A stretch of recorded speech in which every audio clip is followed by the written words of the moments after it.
بسم الله الرحمن الرحيم. الحمد لله رب العالمين، والصلاة والسلام على سيد الأنبياء والمرسلين وعلى آله وأصحابه أجمعين. أما بعد،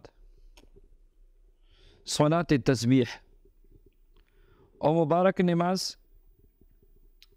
جو نبی کریم صلی اللہ علیہ وسلم نے حضرت عباس اور حضرت جعفر رضی اللہ عنہما کو ارشاد فرمایا تھا، اور مبارک نماز جو نبی کریم صلی اللہ علیہ وسلم نے اپنے چچا حضرت عباس رضی اللہ عنہ کو بطور تحفہ ارشاد فرمایا۔ احادیث مبارکہ میں صلاۃ تسبیح کی فضیلت بھی آئی ہے، اس کی برکات ماشاءاللہ بہت زیادہ ہے۔ تو آج کے درس میں ہم صلاۃ تسبیح کی فضیلت پر بھی بات کریں گے، اور صلاۃ تسبیح کا طریقہ بھی انشاءاللہ میں بتاؤں گا۔ یہ بہت ہی مبارک نماز ہے، اور یہ اولیاء کرام کا ایک خاص معمول ہے۔ اللہ تبارک و تعالیٰ کے قرب کو حاصل کرنے کا سب سے آسان اور مختصر طریقہ ہے۔ ولایت کی درجات کو پانے کے لیے صلاۃ تسبیح سب سے بہترین عمل ہے اور آسان عمل ہے۔ چنانچہ ایک حدیث پاک میں تفصیلاً حضرت جناب محمد رسول اللہ صلی اللہ علیہ وسلم اپنے چچا عباس رضی اللہ عنہ کو اس نماز کی اہمیت، اس نماز کی فضیلت اور اس نماز کی برکات کا ذکر ارشاد فرماتے ہیں۔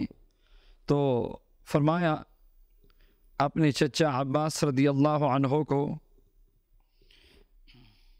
کہ اے عباس، اے میرے محترم چچا، کیا میں آپ کی خدمت میں ایک گراں قدر عطیہ اور ایک قیمتی تحفہ پیش کروں؟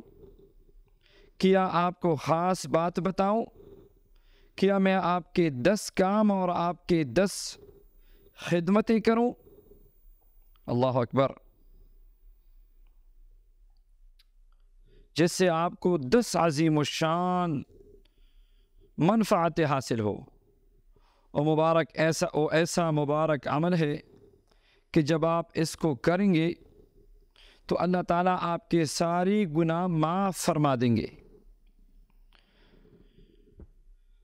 اگلی بھی اور پچھلی بھی، پرانی گناہ بھی اور نئی گناہ بھی، بھول چوک سے ہونے والی گناہ بھی اور دانستہ ہونے والی گناہ بھی، صغیرہ بھی کبیرہ بھی، ڈکی چھپی گناہ بھی اور اعلانیہ ہونے والی گناہ بھی۔ وہ عمل کیا ہے؟ وہ عمل ہے صلاۃ تسبیح۔ فرمایا اے میرے چچا، اگر آپ سے ہو سکی تو روز یہ نماز پڑھا کرے، اور اگر روزانہ نہ پڑھ سکی تو ہر جمعے کے دن پڑھ لیا کرے، اور اگر آپ یہ بھی نہ کر سکے تو سال میں ایک دفعہ پڑھا کرے، اگر یہ بھی نہ ہو سکے تو کم از کم زندگی میں ایک بار ہی پڑھ لے۔ اللہ اکبر! اس سے یاد رکھیے، صلاۃ تسبیح کی وقتاً فوقتاً اہتمام کرنا چاہیے، خصوصاً رمضان مبارک میں کوشش کرے روز ہی نماز پڑھے۔ دیگر مبارک راتوں میں مثلاً شب برات میں، شب قدر یا شب جمعہ، اس کا بہت اہتمام کرنا چاہیے۔ یاد رکھیے، صلاۃ تسبیح سے 10 قسم کے گناہ معاف ہوتے ہیں۔ اگلی گناہ، پچھلی گناہ، پرانی گناہ، نئی گناہ، غلطی سے کی ہوئی گناہ، جان کر کی ہوئی گناہ، چھپ کر کی ہوئی گناہ، کلم کی ہوئی گناہ، چھوٹی گناہ، بڑی گناہ، ہر قسم کی گناہ معاف ہوتے ہیں۔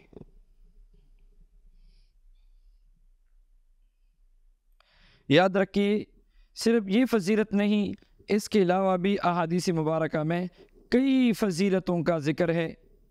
جیسے ابن ماجہ کی روایت میں ہے کہ ریت کے برابر بھی اگر آپ کی گناہ ہو تو صلاۃ تسبیح کی برکت سے وہ گناہ معاف ہو جاتے ہیں۔ اور طبرانی کی روایت ہے کہ اگر سمندر کے جھاگ کے برابر بھی گناہ ہو تو معاف ہو جاتے ہیں۔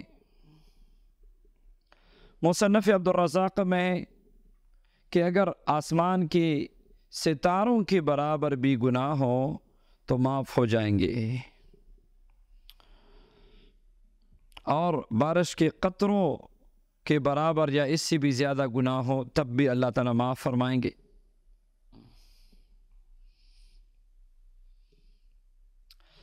اور اس مبارک نماز میں صلاۃ تسبیح میں تیسرے کلمے کا ذکر ہے، یعنی بار بار تیسرا کلمہ پڑھا جاتا ہے، اور 4 رکعت کی نماز میں 300 کی تعداد پوری ہو جاتی ہے۔ بذات خود تیسرے کلمے کی بڑی برکات ہے، اللہ تعالیٰ کے حمد و ثنا پہ مشتمل ہے یہ مبارک کلمہ، اور تیسرے کلمے کی ایک ایک کلمہ، مثلا سبحان اللہ، الحمدللہ، لا الہ الا اللہ، اللہ اکبر، ایک ایک کلمے کے پڑھنے پر جنت میں درخت لگانے کا حدیث پاک میں بیان کیا گیا ہے۔ اللہ تعالیٰ کو محبوب ہے یہ کلمہ، اور جنت ایک چٹیل میدان ہے، اور یہ کلمہ جو ہے یہ جنت کے پودے ہیں۔ اس کلمے کے دوران، تیسرے کلمے کے دوران، ہر کلمے کا ثواب بھی احد کے پہاڑ سے زیادہ ہے۔ آگ سے بچانے کے لیے تیسرا کلمہ بہترین ڈال ہے۔ تیسرے کلمے کا بکثرت ذکر کرنے والے کے لیے فرشتے بھی استغفار کرتے ہیں، لہٰذا یہ مبارک کلمہ گناہوں کی بخشش کا سبب بھی ہے۔ ہر کلمہ صدقے کے برابر اجر رکھتا ہے، اور یہ کلمہ میزان میں بھی قیامت کے دن بہت بھاری ہوگا۔ تو بہت برکتوں والی ہے یہ نماز، فضائل والی ہے یہ نماز۔ یہاں تک کہ عبداللہ بن مبارک رحمۃ اللہ علیہ مشہور محدث ہے، وہ فرماتے ہیں جس کا جنت میں جانے کا ارادہ ہو اس کے لیے ضروری ہے کہ صلاۃ تسبیح کو مضبوطی سے پکڑے۔ اس طرح ایک دوسرے بزرگ حضرت ابو عثمان رحمہ اللہ فرماتے ہیں کہ میں نے مصیبت اور غموں کی ازالے کے لیے صلاۃ تسبیح جیسی کوئی چیز نہیں دیکھی۔ علامہ تقی الدین سبکی رحمۃ اللہ علیہ فرماتے ہیں جو شخص صلاۃ تسبیح کی اہمیت اور فضیلت کو سن کر بھی غفلت اختیار کرے تو وہ واقعی دین کے کاموں میں سستی کرنے والا ہے۔ اس مبارک نماز کے پڑھنے کا طریقہ یاد رکھیے بہت ہی آسان ہے۔ صلاۃ تسبیح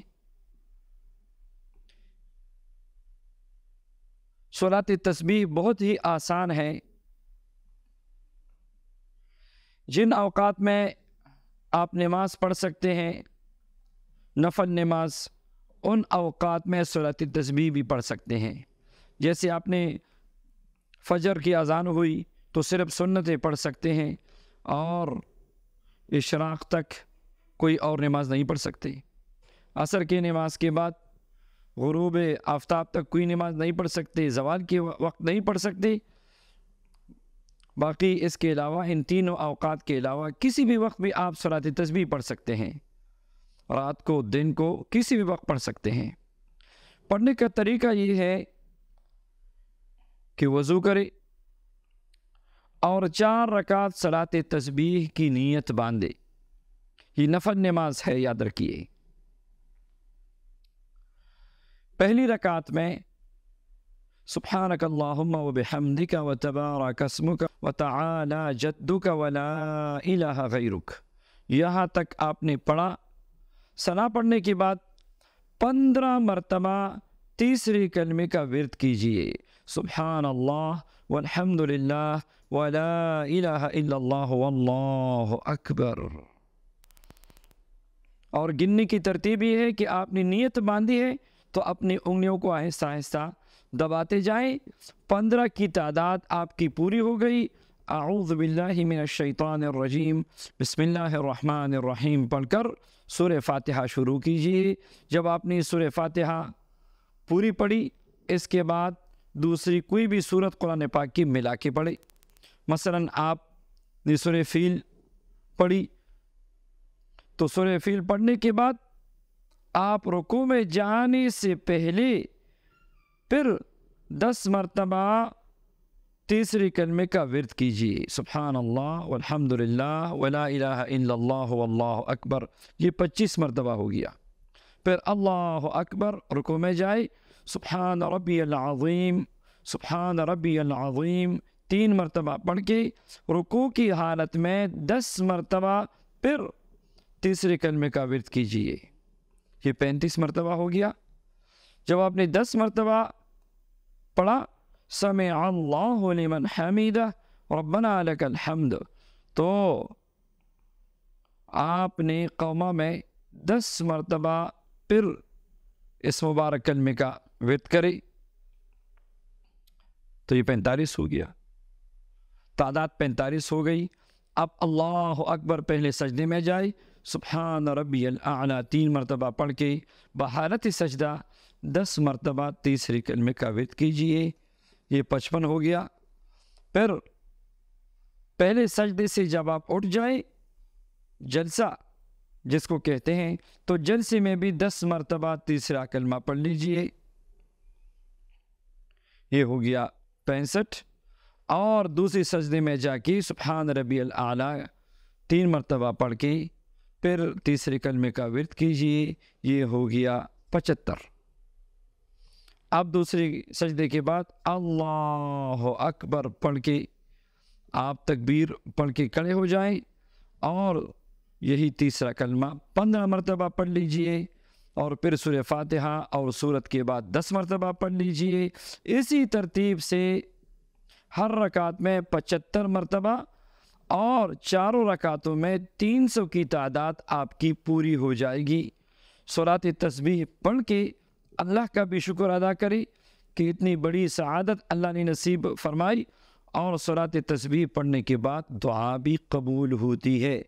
اللہ تبارک و تعالی ہم سب کو صلاۃ تسبیح پڑھنے کی توفیق نصیب فرمائے، آمین یا رب العالمین۔